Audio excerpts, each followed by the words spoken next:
নাম থেকেও জাহান্নামের জাহালাত যদি খুলে জাহান্নাম ছাড়া পায় গো দয়াময় আমার উম্মতের বিচার করতে দেবে না। ওগো আল্লাহ জাহান্নাম থেকেও দয়ার নবী কুরসির কাছে এসে আল্লাহর কাছে বলার পরে আমার আল্লাহ বলবে হাবিব বলো বলো তোমার কি চাহিদা।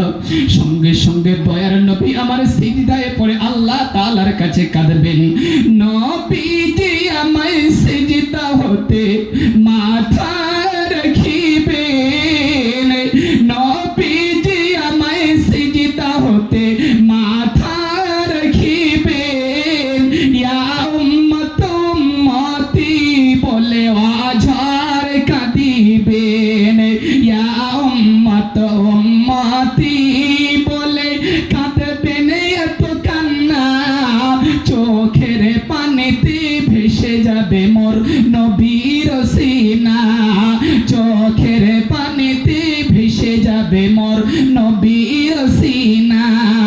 আমার আল্লাহ সেই দিন ডেকে ডেকে বলবেন, মাথা তোলো বন্ধু তুমি, মাথা তোলো বন্ধু তুমি, আর কেন্দো না, আর কেন্দো না, মাফ করে দিলাম আমি তোমার উম্মতের গুনাহ, মাফ করে দিলাম আমি তোমার উম্মতের গুনাহ।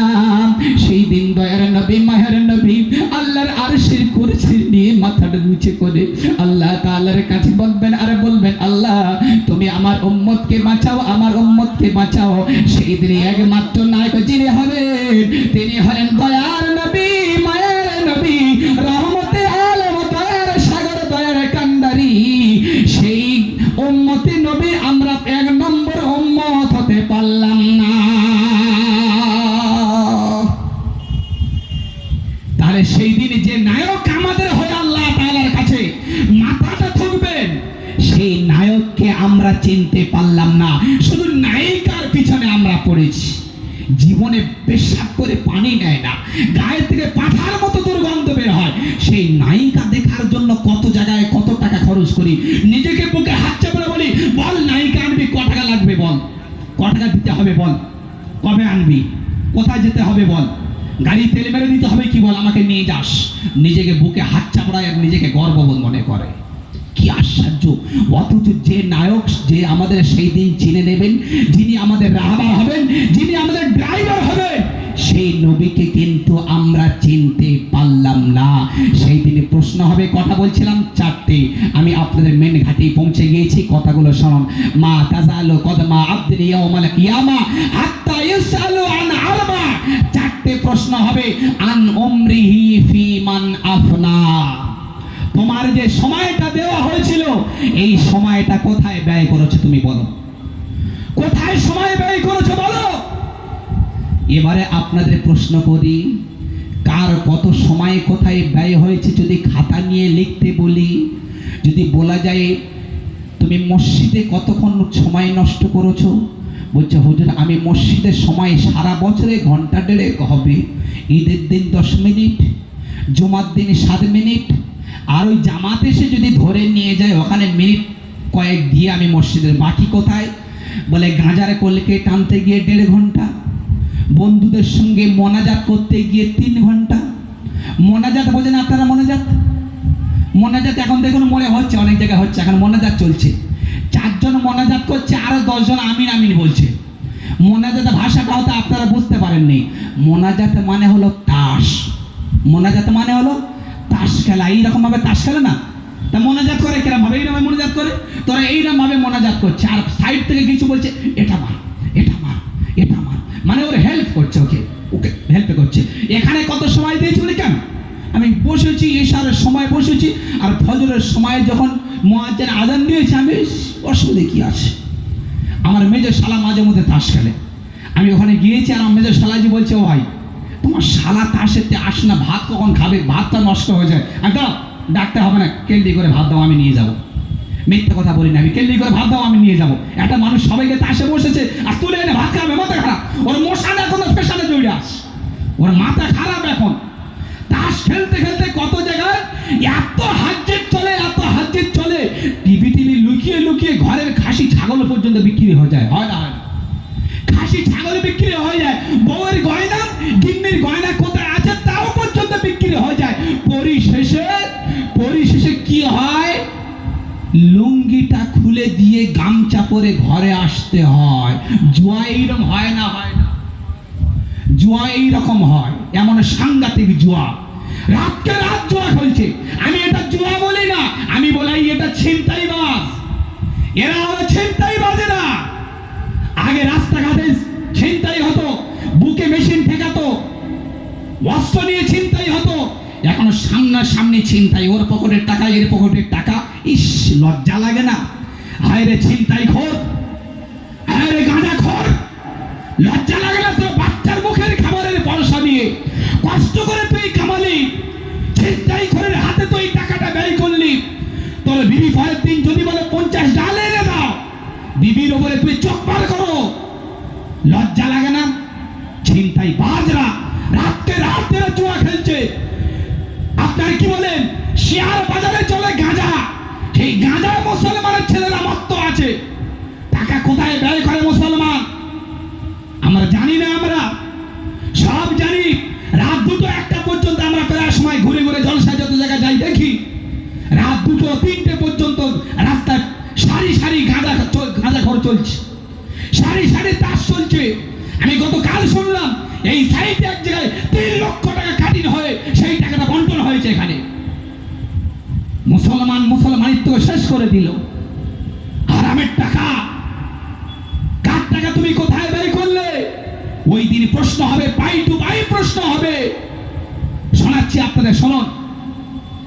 এই জন্য করে আশ্চর্য লাগে আমাদের, আমরা বড় টেনশনে পড়ে যাই। মুসলমানে কোন রাস্তার প্রতীক আর কোথায় গেল? নবীজি তোমার আমার জন্য মাথা ঠুকে কাঁদবেন, চোখের পানি ফেলবেন, সেই নবীর কথা ভুলে গেলাম। আজকে দুনিয়ায় মস্তি আনন্দ, এই কথা আপনারা শুনছেন? যারা আছেন আপনারা শুনছেন, কারা শুনছেন হাত তুলুন।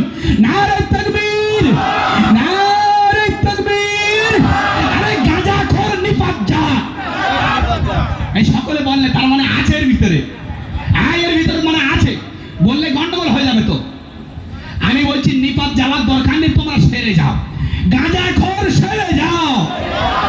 আরে গাঁজাখোর সেরে যাও, মদখোর সেরে যাও। হ্যাঁ, সেরে যাও। ইনশাআল্লাহ আমাদের কাছ থেকে মসজিদ সরবে না, মাদ্রাসা সরবে না, কোরআন মাজিদ আমাদের কাছে হটবে না, জামাত লাগে আর মাথা নিচে করে ফিরবে না। তাহলে 1 নম্বর প্রশ্ন কি বললাম? আন উমরিহি ফিমান আফনা, তোমার সময়টা কোথায় ব্যয় হয়েছে তুমি বলো। এই যে কথা বলছিলাম, হ্যাঁ, আমার শালাজি ভাত বেড়ে দিয়েছে, ভুলে গেছিলাম না, ভাত বেড়ে দিয়েছে। আমি এবার কেটলিটা নিয়ে গিয়েছি, আমি বলে ওমেশ দেয় না। বলছি কি? আরে তুমি খুব কষ্ট করে তাস খেলছো, উঠে আসতে কষ্ট হবে, আমি ভাত বেড়ে এই পানির বোতল নিয়ে এসে তুমি একটু খেয়ে নাও, খেলো, খেয়ে নাও। ও আল্লাহ, ওখান থেকে উঠে আমার পা ধরে, অথচ আমি ছোট, পা ধরে বলছে, ভাই আল্লাহ কিরে ভাই তোর পায়ে ধরেছে, আর জীবনে তাস খেলো, ঘরে নিয়ে চল, ঘরে নিয়ে চল, জীবনে আর তাস খেলবো নি। ওই তাস খেলা গেল, এবারে লুডু খেলছে একটু, এখন একটু লুডু খেলছে। বলে এই তুই বিড়ি খাস? বলে আল্লাহ কিরে বিড়ি খাচ্ছে কি? বলে এখন একটু সিগারেট খাই, এখন বিড়ি খাই না, এখন সিগারেট খাই। কায়দা দেখ, সাংঘাতিক কায়দা। তাহলে 1 নম্বর আন উমরিহি ফিমান আফনা, তোমার সময়টা কোথায় ব্যয় করেছো। নাম্বার 2 ওয়া আন শাবাবিহি ফিমান আবলা, তোমার যে যৌবন কালটা দিয়েছি, এই যৌবন কালটা কোথায় ব্যয় করেছো বলো। বলে কেন কোথায় ব্যয় করেছি? এগুলো হুজুরা বলতে হবে, এগুলো বলতে লজ্জা লাগবে, এগুলো বলতে লজ্জা লাগবে। সীমানার বাজারে প্রতি বছর একটা করে নায়িকা আসে, মাগরিবতে গিয়ে ওখানে লাইন দিয়ে আনি, ওখানে 5 ঘন্টা ওখানে দিয়ে আনি। তারপরে কোথায়? বলে কেন 22 বড় ফুটবল খেলা হয়, ওখান থেকে আমি প্যাসেঞ্জারি করি, মোটর সাইকেলে তেল মারি, আর বলেছি তোর পকেট খরচ, রাস্তা খরচ, গাড়ি খরচ, হাঁড়ি খরচ, নারী খরচ, মেয়ে দেখা খরচ, ফুচকা খাওয়ানো খরচ, যা লাগবে আমি দেবো, চল আমি দায়িত্ব, চল। ওই ফুটবল খেলায় ওখানে দিয়েছি ঘন্টা 4। তারপরে কোথায় দিয়েছি? বলে কেন আরো কত জায়গায় এই ঘটিয়া হারানের কদিন আগে মেলা হয়ে গেল, ওখানে আমরা ঘন্টা 5 ওখানে দিয়েছি। তা যদি এইরকম নওজোয়ান বয়সের হিসাবটা যদি দেওয়া হয়, তাহলে কি ফায়সালা হবে নিজেরাই বুঝতে পারো। ফায়সালায় কি হবে আমি ছোট্ট ছোট বলে চলে যাই, কারণ আসল মকসুদে আমার পৌঁছাতে হবে, কারণ আমার মাদলি বিক্রি করতে হবে। মাদলি বিক্রি করতে হবে যে কোনো হালাতে আমার। এই যে নাম্বার তিন মিন আইনা ইকতাসাবা ওয়া ফিমা আনফাকা, মেন সাবজেক্ট এখানে। এই কথাটা বলতে গিয়ে এত দূরে এসেছি। মিন আইনা ইকতাসাবা ওয়া ফিমা আনফাকা, কোথায় থেকে তুমি আয় করলে, মুসলমান কোথায় তুমি ব্যয় করলে, চলো হিসাব দাও। হযরত আয়েশা থেকে আমি এসেছি এখানে। হযরত আয়েশা কি বললেন যে হুজুর যদি সেই দিন যদি উলঙ্গ সকলে থাকে, এই জানারা এই মেয়েদের জায়গা নেই নাকি? আরে আমার মায়েরা, কত মেয়েরা এসছে দেখো। হ্যাঁ মায়েরা তোমরা এসো, এসো। হ্যাঁ বাহ, আমার মায়েরা কত সুন্দর গো, মা এসো। শেষে জামানা মনে না কথাটি তোর নয় মিছে, আখেরি জামানা এসেছে। এসো সামনে চলে এসো, তাহলে মারাত্মক ইনজেকশন চলবে। তাড়াতাড়ি সামনে এসো, চেপে চেপে বসো। জায়গা নাকি মুছে দেখুন না জায়গা আছে কিনা। মায়েরা দাঁড়িয়ে আছে বাচ্চা কোলে করে নিয়ে, পিছনে দাঁড়িয়ে দেখবে, সামনের জায়গা বসো। তাফাসসাহু ইয়াফসাহিল্লাহু লাকুম। হ্যাঁ আমাদের মুফতি সাহেব হযরত যাচ্ছেন, বসো বসো, লজ্জার মাথা খেয়ে বসো। এখানে বসবে না, কোথায় বসে বলো তো? এই গুরুগুলোনের সেক্রেটারি যখন আসবে তো সেই সময় চারদিক থেকে ঘিরে বসবে। ওই মাস্টারকে মাঝখানে বসাবে, যে মাস্টার তাকে মাঝখানে বসাবেন, আর এরা চারদিক থেকে ঘিরে নেবে, চারদিক থেকে, মানে একটু যেন বাইরের হাওয়া না ঢোকে, যেন আমার গায়ের ফুরফুরে হাওয়া যেন ওর লাগে। আগে আই বুড়ো মেয়েরা পালাতো, এখন আই বুড়ো মেয়েরা যায় না, এখন সব বিবাহিত মেয়েরা যাচ্ছে।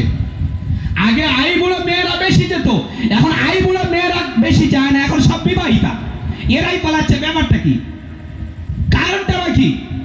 এই রকম তো কারণ। স্বামীর সঙ্গে ভালো করে হেসে গল্প করে না, দুটো কথা ভালো করে বলতে চায় না, ওর মাঝখানে বসে নিয়ে কি সুন্দর যে গল্প হয়। ও চিন্তা করলো যে এই 8-10 জনের ভিতরে কার দেখতে ভালো, একটু ভালো করে দেখে নি।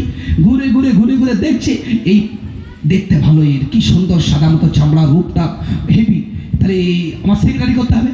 এই তুমি সেক্রেটারি, এ ফুলে পানি হয়েছে, আমি তো গুরুগুলোর সেক্রেটারি, আমি গুরুগুলোর সেক্রেটারি, যা তবে বল। আমার বুকে হাত চামড়াচ্ছে আর মেয়েদের কাছে বলছে আমি সেক্রেটারি। এই কি সেরে বলে গুরুগুলোর আমি সেক্রেটারি। কি সুন্দর সেক্রেটারি, ও তো জাহান্নামের সেক্রেটারি হয়েছে, ও বুকে হাত চামড়াচ্ছে আর বলছে আমি গুরুগুলোর সেক্রেটারি।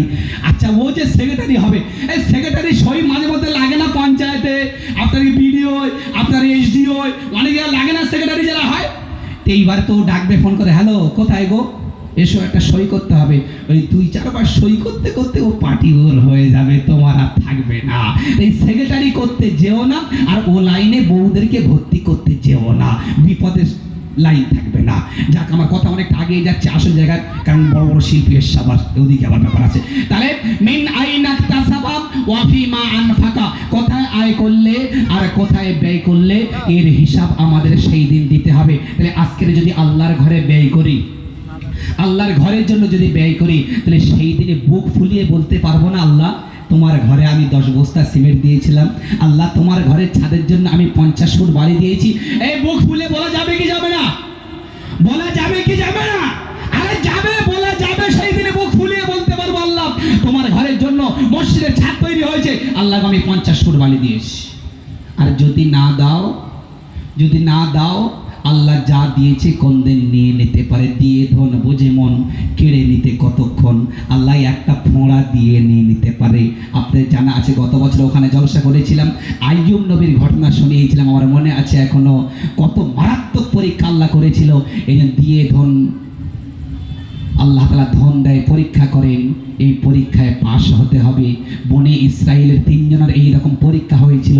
একজন কুষ্ঠ, একজন টাক, বিঘেখানেক টাক তার মাথায়, বিঘেখানেক, তার মানে চুল আছে বলে মনে হয়। একজন কুষ্ঠ, একজন টাক, আর একজন অন্ধ। 3 জনের কাছে আল্লাহ তাআলা জিবরিল আমিন আলাইহিস সালাম পাঠিয়ে দিয়েছে, জিবরাইল যাও তো। গিয়ে এবারে সর্বপ্রথম যে কুষ্ঠ তারা বলছে, ভাই তোমার খুব কষ্ট হয় না? হ্যাঁ আমার কষ্ট হয়। ভাই তোমার রোগ যদি সেরে যায় তুমি ভালো না খারাপ গো, তুমি খুশি হবে? হ্যাঁ অবশ্যই খুশি, আমি যত MBBS ডাক্তার আছে দেখি কোনো মতে আমি সুস্থ হতে পারছি না, একটু সুস্থ হলে তো আমি শান্তি পাবো। আল্লাহ তাআলার হুকুমে তারা গায়ে মাথায় হাত বুলিয়ে দিল, তারা কুষ্ঠ রোগ অটোমেটিক সেরে গেল। বলছে তুমি খুশি? বলে হ্যাঁ খুশি। বলছে তুমি কি চাও বলো? বলছে চাইবো আর কি, এত বড় রোগ থেকে আমি আরোগ্য পেলাম, আর কি চাইবো? বলছে যদি তোমার কিছু জিনিস দেওয়া যায়, বলছে দিলে তো আমি আর খুশি। বলছে ঠিক আছে তোমার কি দেবো? বলছে একটা উট আমার দাও। একটা উট দেওয়া হলো। ওই উট থেকে অনেক বাচ্চা হলো, অনেক বিজনেস হলো, বড় ঘটনা আমি সংক্ষেপ করে নিয়ে যাচ্ছি। তারপরে গিয়েছে টাকওয়ালার কাছে, বিঘাখানেক টাক যার মাথায়, তার কাছে গিয়েছে, গিয়ে বলছে ও ভাই তোমার মাথায় চুল নাই, এই বৈশাখ মাসের রোদ তুমি সহ্য করতে পারো? বলছি বড় কষ্ট হয়, তা তোমার মাথায় যদি চুল এসে যায়? বলছে খুব ভালো, আমি তো কত হারবালে গিয়েছি, কোনো হারবাল টেকেনি, যদি একটু হয় তো খুব ভালো হয়। বলছে মাথায় হাত বুলে দেওয়া হলো, মাথায় চুল এসে গেল। বলছে তুমি কিছু চাও কি? বলে আমি কি চাইবো, এত রোগ থেকে আরোগ্য পেয়েছি, কি চাইবো? বলছে না কিছু যদি চাও। বলছে দাও একটা গরু দাও। বলছে গরু একটা দেওয়া হলো, তার থেকে অনেক বিজনেস হয়ে গেল, অনেক গরু তৈরি হয়ে গেল। নাম্বার 3 অন্ধ, তার কাছে গিয়ে বলছে ভাই তুমি অন্ধ, কিছু দেখা পাও না? বলে খোদার জমিন কেমন, খোদার আসমান কেমন, তৃণলতা কেমন আমি দেখতে পাইনি। বলছে তোমার চোখটা যদি সেরে যায়, বলছে খুব তো ভালো হয়, খুব তো ভালো হয়। তার চোখে হাত বুলিয়ে দেওয়া হলো, আল্লাহ শুকর চোখ সেরে গেল। বলছে তুমি কি চাও? বলছে আমি কিচ্ছু চাই না, আমার আল্লাহ আমাকে অন্ধ বানিয়েছিল, আল্লাহর এত সৃষ্টিকোণ, আল্লাহর এত জগৎ, আল্লাহর এত নিয়ামত আমি কোন সময় দেখতে পাইনি। আজ আমি আমার চোখে দেখছি কত কুষ্ঠ, কত রোগী, কত প্যারালাইসিস, কত রকমের রোগী, আল্লাহর কত বড় আসমান, আল্লাহর কত বড় জমিন, সব আমি দেখতে পাচ্ছি, আর আমি কিচ্ছু চাই না। বলছে না তুমি কিছু চেয়ে নাও। বলছে চলো আমার একটা ছাগল দাও। একটা ছাগল দেওয়া হলো, তার থেকে অনেক বরকত ভরে গেল। পরিশেষে আল্লাহ তাআলা আবার জিবরিল আমিন আলাইহিস সালামকে পাঠিয়ে দেওয়া হলো। বলছে যাও পরীক্ষা করো, এবারে পরীক্ষা করো। ও ভাই আমার দিকে তাকান, আমার দিকে তাকান। বলছে মারাত্মক পরীক্ষা। কি পরীক্ষা? সর্বপ্রথম কুষ্ঠ রোগীর কাছে গিয়ে বলছে তুমি রোগগ্রস্ত ছিলে না? বলছে হ্যাঁ। তোমাকে সারিয়ে দিয়েছে আল্লাহ, আর তোমার এই উট থেকে অনেকগুলো হয়েছে, আল্লাহর রাস্তায় দাও।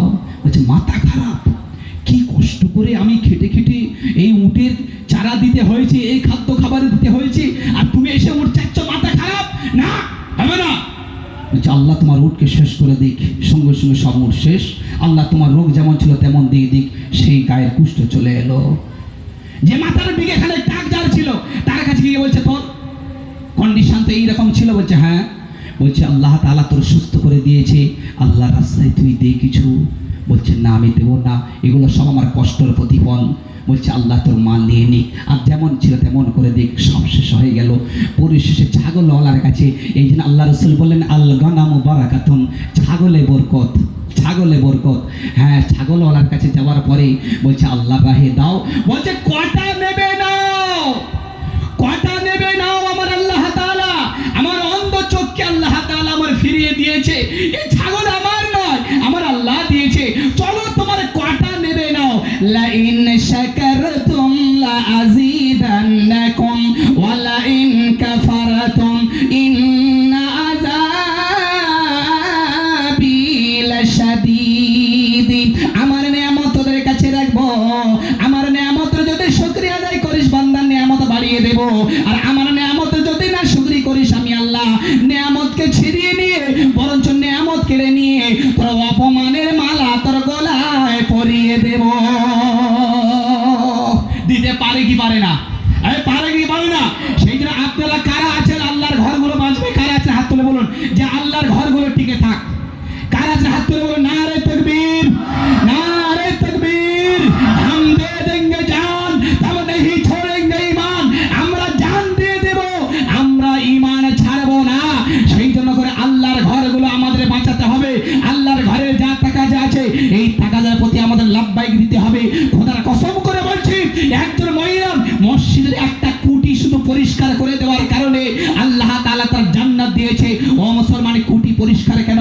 আল্লাহর ঘরের টাকা যদি পূরণ করা যায় আল্লাহ তাআলা জান্নাতুল ফিরদাউসের অধিকারী বানাবেন। আর আল্লাহ রাসূল বললেন রাজুলুন কলবুহু মুআল্লাকুন ফিল মাসাজিদ, যে যার অন্তর, যে যুবকের অন্তর, যার কলিজা আল্লাহর ঘরের দিকে থাকবে, আল্লাহ তাআলা বিপদের দিন যেদিন মাথার উপরে সূর্য থাকবে, মাথার ঘি টকবক করে ফুটবে, যেদিন নিজের কলিজার বাচ্চা পর্যন্ত মাটি শুইয়ে দিয়ে মা তার বুকের উপরে উঠে দাঁড়াবে, সেই দিন আমার রাসূল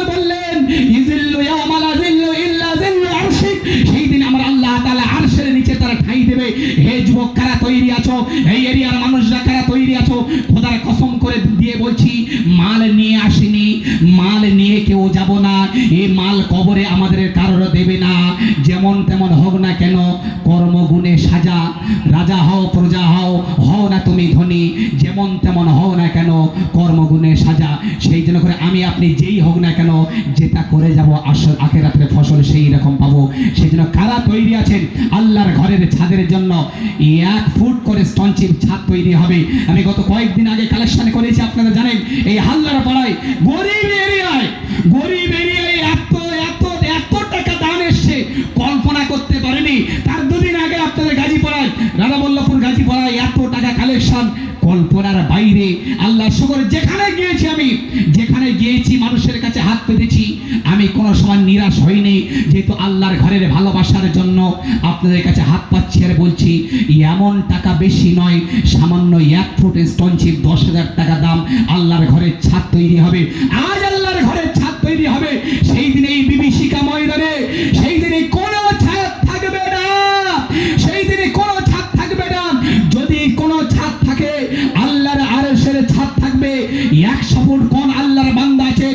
সর্বপ্রথম মায়ের দুধ খাওয়া বান্দা, যে বান্দাটা মায়ের 1 লিটার নয় 2 লিটার নয়, মা আমিনা আদমা ইয়াউমাল কিয়ামা, আদমের সন্তান মায়ের বক্ষস্থল থেকে 1 লিটার নয় 2 লিটার নয়, আমি হিসাব করে দেখেছি 3 কুইন্টাল 27 কেজি একজন বাচ্চা মায়ের স্তন থেকে দুধ পান করেছো। এই মায়ের বাচ্চারা সেই মায়ের রক্তের বুকের দুধের ঋণ পরিশোধ করার জন্য এই আল্লাহর ঘর দাঁড়িয়ে থাকবে। জান্নাতি ঘর, রহমতি ঘর, মান আরিফাল মাসাজিদ আরিফাহুল্লাহ। যে আল্লাহর ঘরকে চিনবে আল্লাহ তাআলা সেই দিন তাকে চিনবে।